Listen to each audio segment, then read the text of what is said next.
के चुनाव परिणाम कांग्रेस के लिए एक बड़ा झटका है। आगामी महाराष्ट्र और झारखंड राज्यों के चुनाव के साथ ही 51 विधानसभा सीटों पर उपचुनाव और 3 लोकसभा सीटों के उपचुनाव पर भी इसका असर देखा जा सकता है। साथ ही राजस्थान में कांग्रेस की जाट लीडरशिप और उपचुनाव में भी इसका असर पड़ने की संभावना है।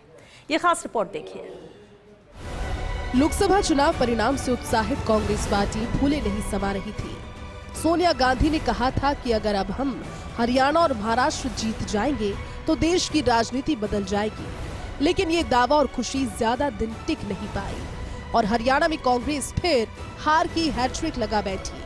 तो वहीं हरियाणा कांग्रेस के स्थानीय नेता लोकसभा की 0 से 5 सीट पर आकर ओवर कॉन्फिडेंस का शिकार हो गए और कांग्रेस हरियाणा में जीता हुआ मैच हार गई। यकीनन अब उत्तर भारत के हाथ हरियाणा में हारने के बाद कांग्रेस की मुश्किलें बढ़ सकती है।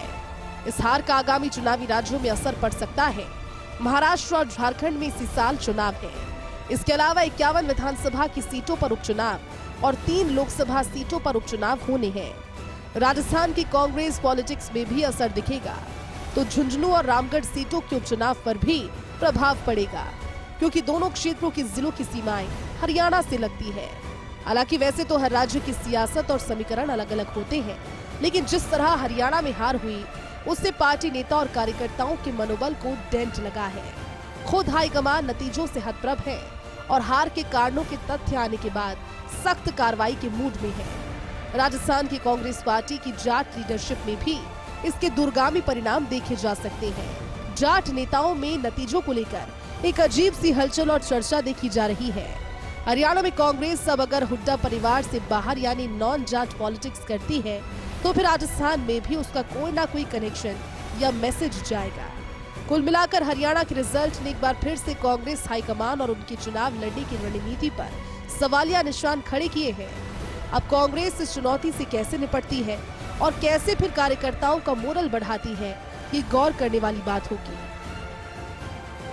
वैसे तो लोकसभा चुनाव से पहले कई राज्यों में कांग्रेस की लगातार हार हो रही थी, लेकिन जिस तरह लोकसभा चुनाव में 100 सीटों के आसपास कांग्रेस का आंकड़ा पहुंचा और संविधान की रक्षा और दलित इश्यूज को लेकर जो मोमेंटम बना था, कहीं न कहीं हरियाणा की हार से एक बड़ा झटका कांग्रेस पार्टी को अब लगा है और एक बार फिर कांग्रेस हाईकमान और उसकी चुनाव लड़ने की स्ट्रेटेजी पर भी सवालिया निशान खड़े हुए हैं।